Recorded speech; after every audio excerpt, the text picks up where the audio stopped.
What up world, my name is Matt and I make videos on how to think better, do better, and be better. And in this video, I'm going to show you 8 ways to create more interesting content. Interest is in the senses of the brain holder. Kind of like beauty is in the eye of the beholder. Just play on that. We want to spend our time with interesting content, whether we're producing it or creating it or consuming it. So what is interest? Interest is content that draws attention and arouses curiosity. Pretty much, interest is when your attention is where you want it. And it's a thought or emotion that's experienced. If I was to ask you what you're interested in, you'd probably list off a couple of things that came to your mind. That's because a lot of interest has to do with your past experiences, whether it's your environment, socialization, friends, culture, location. Lots of different things lead to what you find interesting. But there's also a component to living in the moment and things that interest you at that moment that you haven't seen before. They're novel, they're new. But that being said, if you're a content creator, how can you make something interesting if someone comes across it? And a part of that is grabbing their attention. Some people use thumbnails that are attractive with clickbaity titles, but the thing is that's not the long game, because eventually you're just going to lose trust. So you have to try and deliver on what you're saying you're going to do. And with that in mind, I'm just going to jump right into the 8 things that I think you can do today to make your content more interesting. Number 1 is appeal to the senses. So all attention and interest comes from your senses first. You've got sight, smell, touch, hearing, and taste. Your interactions of the world start with your senses, and so that's where your interest starts from. Especially when it comes to enjoyable experiences with the senses. Something that tastes good, smells good, sounds good, feels good. That's where it begins. And so you have to keep in mind on what you're appealing to when you're creating your content, what senses, and how can you make it as enjoyable as possible. So with a YouTube video, I'm using audio and video. Those are the 2 senses I'm appealing to. Definitely not smell, touch, and taste. I can't do that. And so I've got 2 senses that I'm working to stimulate in a positive way.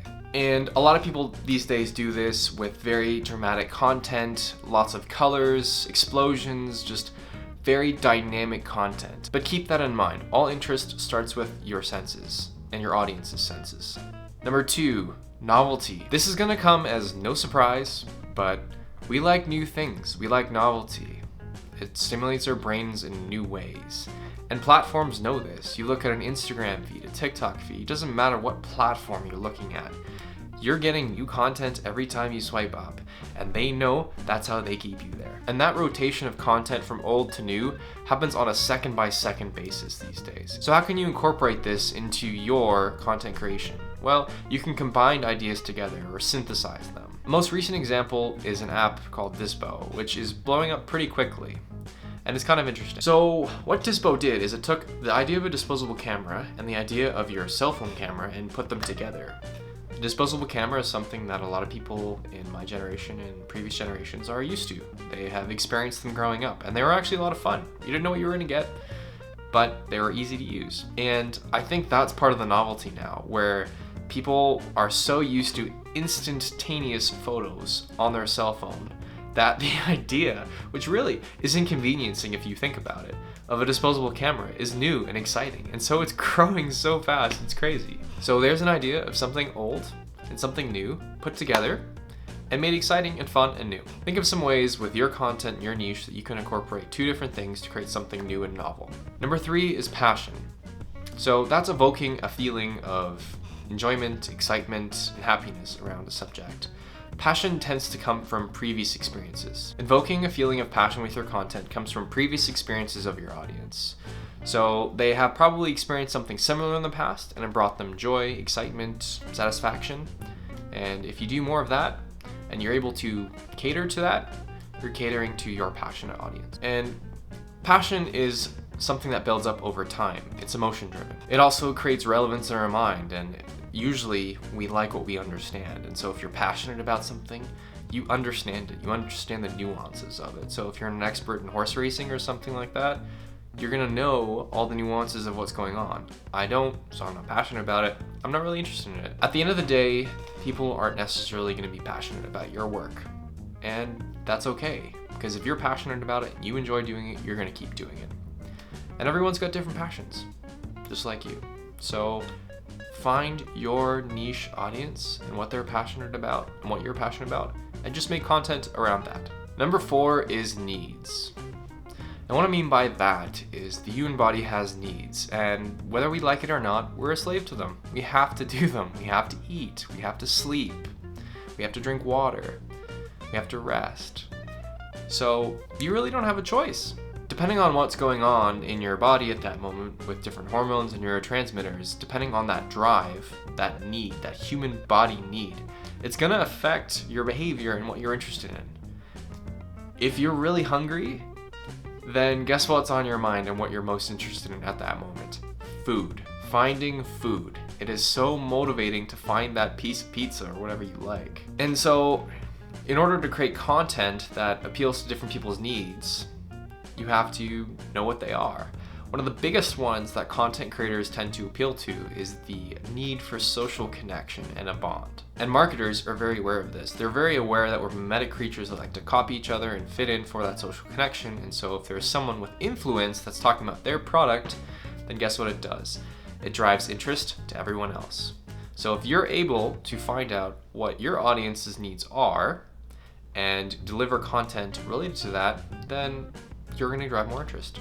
And the thing with needs is that our drive for them can be so strong that if we don't meet some of them, we will die. That's how important they are. Number 5 is tension. You're gonna wanna create tension in order to create interest in your content. Tension creates stress, curiosity, desire, and really, at the end of the day, tension creates what we then crave, which is a relief from that tension. And generally, people stick around until that tension's relieved. Otherwise, if it never does get relieved, they're not happy. Think about watching or reading something that developed tension by creating sort of mysteries and unsolved questions, and then you get to the end of that content and you're not relieved.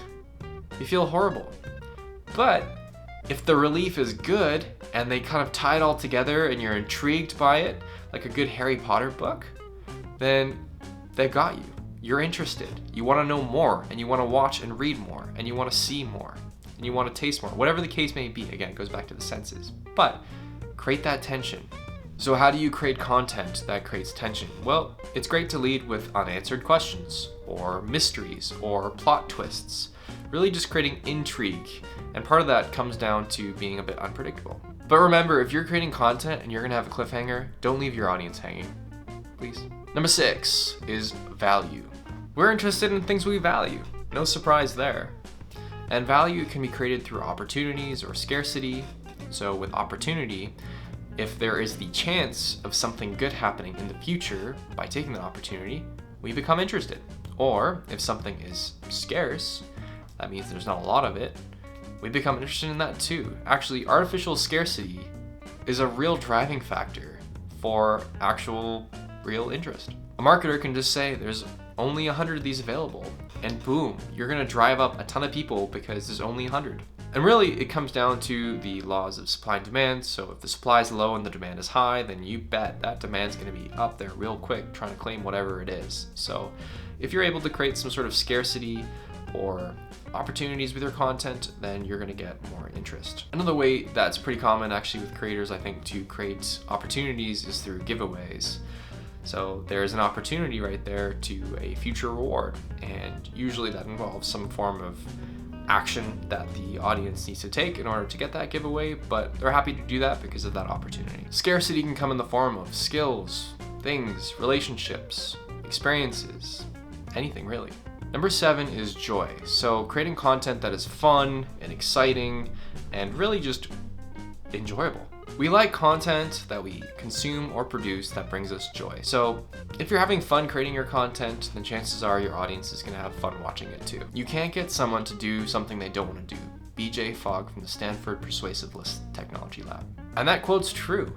You can't. So you need to make it very easy for your audience to follow the path of least resistance and make things fun. Ways you can make things fun and joyful is you can use humor, you can tell stories, you can tell uplifting news. Really anything that's going to elicit a positive emotion is a good idea. And if you're having fun creating the content, then chances are your audience is going to have fun watching it. Number 8, combinations. The first idea I gave you on how to create interesting content was to appeal to the senses, and that's going to be a first principle because that's going to cover everything. Now, after that though, The more combinations of different ideas on how to make things interesting you can throw together, the more interesting your content will be. So for example, with a YouTube video, with an audience you're passionate about, you can start with a tension-building question, with an opportunity, and then throw it all together and relieve the tension at the end there and provide value. And now it's time for a bonus one, unpredictability. You didn't see that coming, did you? Content that isn't predictable creates intrigue in our minds. We're much more likely to pay attention to something where we don't know what's going to happen next and we're really trying to figure it out. And unpredictable content is surprising. You don't see it coming. That's actually a very common tactic in mystery shows where they build up the tension and then they throw in some curveballs, some plot twists, and create something that's completely unpredictable, and you're left, wow, how did I miss those clues? So it's gonna come as no surprise that you can do this with misdirections, plot twists, and leaving out maybe a clue here or there. So switch things up and create something that's unpredictable.